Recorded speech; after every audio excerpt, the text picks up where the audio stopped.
Untuk PPT berikutnya yaitu adalah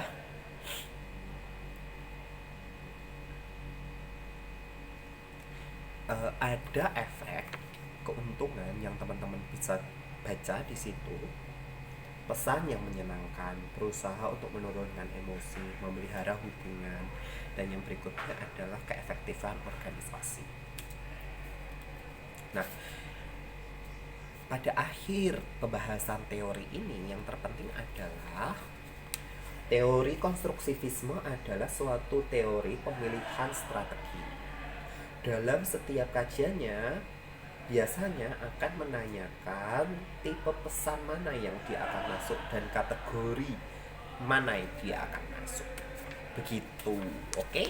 Kalau sudah, kita masuk ke part kedua, yaitu membahas teori penetrasi sosial. Teori ini tidak sesusah teori yang pertama. Teori ini dia menekankan pada tingkat keintiman, keakraban seseorang. Jadi kalau kalian bisa akrab dengan teman, saudara atau siapapun tuh biasanya ada tingkatannya masing-masing. Yang teori penetrasi sosial dipopulerkan oleh Irwin Altman dan Dalmas Taylor. Teori ini secara umum membahas tentang bagaimana proses komunikasi interpersonal. Di sini dijelaskan bagaimana dalam proses hubungan dengan orang lain terjadi berbagai proses gradual atau tingkatan atau level, di mana terjadi semacam proses adaptasi di antara keduanya, atau dalam bahasa Altman dan Taylor yaitu penetrasi sosial. Teori penetrasi sosial merupakan perkembangan hubungan yang mulai dari tingkatan paling dangkal menuju tingkatan paling dalam atau tingkatan lebih bersifat pribadi. Dalam penjelasan ini, maka teori penetrasi sosial diartikan sebagai sebuah model yang menunjukkan perkembangan hubungan, yaitu proses di mana orang saling mengenal satu sama lain melalui tahap pengungkapan informasi. Jadi kalau kalian baru kenal, kalian nggak mungkin kan menjelaskan semua hal pribadimu sama. Nah, teori penetrasi sosial sudah diterima secara luas melalui sejumlah ilmuwan dalam bidang disiplin tradisi psikologi komunikasi atau sosial tradi. Ini juga masuk sosial psychology. Nah, sebagian alasan dari daya tarik teori ini adalah pendekatannya yang langsung dalam perkembangan hubungan. Asumsinya ada 4. Yang pertama adalah hubungan komunikasi antara dua orang dimulai dari tahapan superficial atau kedekatan yang secara kontinu menuju pada kedekatan yang lebih intim. Jadi konsisten, terus menerus dari kedekatan yang dangkal ke kedekatan yang lebih dalam.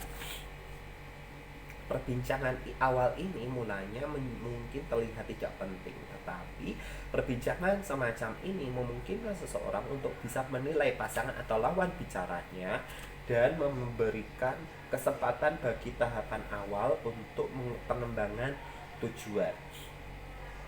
Asumsi kedua dari teori ini berhubungan pada prediktabilitas. Para teoretikus penetrasi sosial berpendapat bahwa hubungan-hubungan perkembangan secara sistematis dan dapat diprediksi.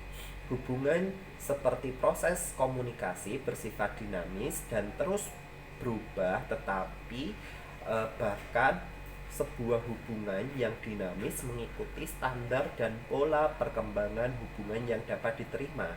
Pada asumsi kedua ini, hubungan pada umumnya bergerak dalam cara yang telah teratur dan dapat diprediksi. Meskipun tidak mengetahui secara pasti mengenai arah dari sebuah hubungan atau dapat menduga secara pasti ke depannya, proses penetrasi sosial teratur dapat diduga sebagaimana orang tampaknya memiliki mekanisme penyesuaian yang mampu untuk memprogram secara hati-hati hubungan interpersonal mereka.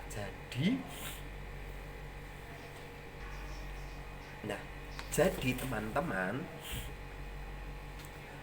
yang dimaksud dengan asumsi prediktabilitas itu bisa kita pahami bahwa setiap setiap hubungan itu pasti dia memiliki tingkatan yang bisa diprediksi bahwa dia akan semakin intim, walaupun kita tidak bisa mengukur seberapa jauh tingkat keintimannya, tetapi kita bisa pastikan bahwa orang yang semakin lama semakin kenal pasti dia memiliki kedekatan tertentu, dan itu bisa diprediksi. Nah, asumsi ketiga adalah berhubungan dengan pemikiran bahwa perkembangan hubungan mencakup dengan depenetrasi dan disolusi. Mulanya, kedua ini mungkin terdengar aneh. Sejauh ini telah membahas titik temu dari sebuah hubungan. Akan tetapi, hubungan dapat menjadi berantakan atau menarik diri yang disebut sebagai depenetrate. Jadi kalau kalian satu sama teman menjauh satu sama lain, maka kalian itu yang disebut sebagai depenetrate atau istilahnya depenetrate. Nah, kemunduran ini disebabkan dengan disolusi hubungan. Apa itu yang disebut sebagai disolusi hubungan?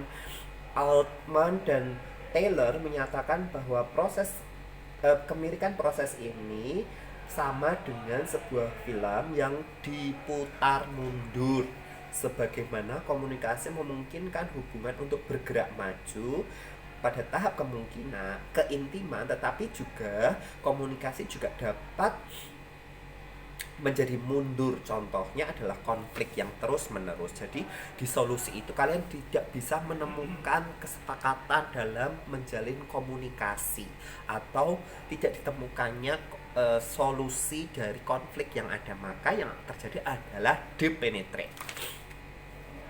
Asumsi keempat menyatakan bahwa pembukaan diri adalah inti dari perkembangan hubungan. Pembukaan diri atau self-disclosure dapat menjadi umum didefinisikan sebagai proses pembukaan informasi mengenai diri sendiri kepada orang lain dengan memiliki tujuan. Biasanya informasi yang ada di dalam pembukaan diri bersifat signifikan. Hubungan yang tidak intim menjadi hubungan yang intim terjadi karena keterbukaan diri. Proses ini memungkinkan orang untuk saling mengenal satu sama lain dan membuat kedua orang terbuka terhadap orang lain dan memberikan kepuasan yang bersifat intrinsik. Nah, berikutnya tahapan penetrasi sosial. Yang pertama adalah tahap orientasi atau orientation stage, membuka sedikit demi sedikit. Tahapan paling awal disebut sebagai tahapan orientasi yang terjadi pada tingkat publik. Hanya sedikit mengenai diri kita yang mereka ketahui, dan sebaliknya komunikasi terjadi bersifat tidak pribadi jika pada tahapan ini mereka yang terlibat cukup mendapatkan imbalan dari interaksi awal dan melanjutkan pada interaksi berikutnya. Yang kedua, tahapan penjajakan. Tahapan ini merupakan perluasan dari tahapan pertama, di mana aspek-aspek kepribadian mulai muncul. Apa yang terjadi, misal mulai kelihatan aslinya, nah itu biasanya ada di tahapan penjajakan. Apa yang terjadi pada dirinya menjadi konsumsi publik. Jika pada tahapan orientasi orang bersikap hati-hati dalam menyampaikan informasi mengenai diri mereka, maka pada tahapan ini ekspansi atau perluasan terhadap wilayah publik diri mereka. Tahapan ini merupakan tahap menentukan apakah suatu hubungan akan berlanjut atau tidak. Biasanya kalau mulai ketahuan aslinya seperti apa, akan dia hubungan akan progres atau dipenetrate. Berikutnya, pertukaran afektif atau exploratory exchange stage. Komitmen dan kenyamanan atau tahap pertukaran afektif termasuk pada interaksi yang lebih tanpa beban dan santai. Jadi kalau kalian tadi sudah mulai penjajakan, berikutnya adalah tahapan afektif, di mana tahapan ini nggak ada lagi tuh istilah mulai jaim, mulai jaga image dan seterusnya, dan lebih nyantai aja gitu.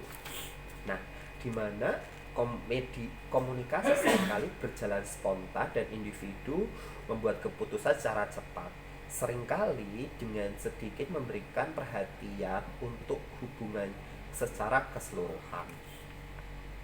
Tahap ini ditandai dengan munculnya hubungan persahabatan atau kedekatan hubungan secara individu yang lebih intim.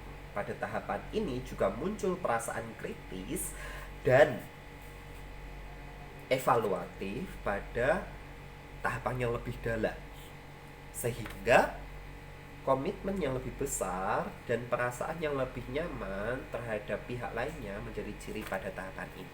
Jadi misal kalian temenan nih, satu angkatan, kalian mulai dari tahapan orientasi, terus kalian mulai dari penjajakan sampai kalian ke afeksi. Jadi kalian mulai deket, tapi di dalam tahapan ini pun kalian juga bisa melihat, kalian bisa mendeskripsikan dan kalian bisa mengevaluasi temenku yang aku lagi deket ini, itu dia secara lebih dalam dia seperti apa sih gitu. Untuk apa? Untuk menuju tahapan berikutnya, yaitu tahapan yang lebih stabil, dimana tahapan ini udah gak ada lagi tuh yang ditutup-tutupin. Kalau tahapan sebelumnya masih ada yang ditutup-tutupin, walaupun 70% kalian udah tahu. Tapi kalau yang ini kalian udah 95% kalian udah tahu temenmu itu seperti apa. Dan ada total dari keintiman berhubungan dengan pengungkapan pemikiran, perasaan, dan perilaku secara terbuka yang mengakibatkan munculnya spontanitas dan keunikan hubungan yang lebih tinggi. Tidak banyak hubungan antar individu yang mencapai tahapan ini. Hubungan menunjukkan perilaku yang sangat intim sekaligus sinkron, berarti perilaku masing-masing individu seringkali berulang. Dan perilaku yang berulang itu dapat diantisipasi atau diperkirakan oleh pihak lain secara akurat. Jadi di sini ini udah nggak ada lagi yang ditutup-tutupin ya teman. Keuntungan dan keintiman. Altman dan Taylor menyatakan bahwa seseorang cenderung memperkirakan keuntungan apa yang akan didapatkan dari suatu hubungan atau relasi sebelum mereka melakukan interaksi. Seseorang cenderung menghitung untung rugi jika memperkirakan bahwa akan banyak keuntungan jika berhubungan dengan seseorang, maka dia akan melakukan hubungan yang lebih lanjut. Dalam masa-masa awal hubungan personal biasanya melihat penampilan fisik atau tampilan luar dari orang tersebut, kesamaan latar belakang, dan banyaknya kesamaan terhadap hal-hal yang disukai atau disenangi. Ini yang dianggap sebagai suatu keuntungan.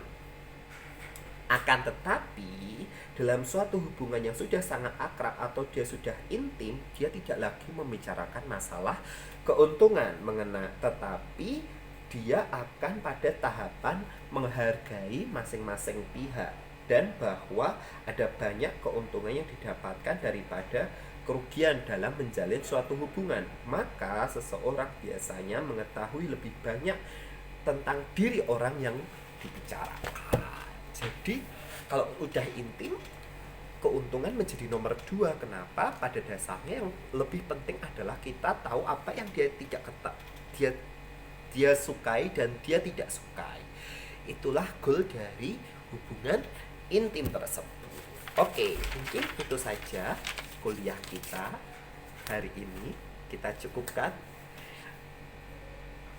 Nanti akan ada tugas menyusul. Terima kasih. Selamat malam.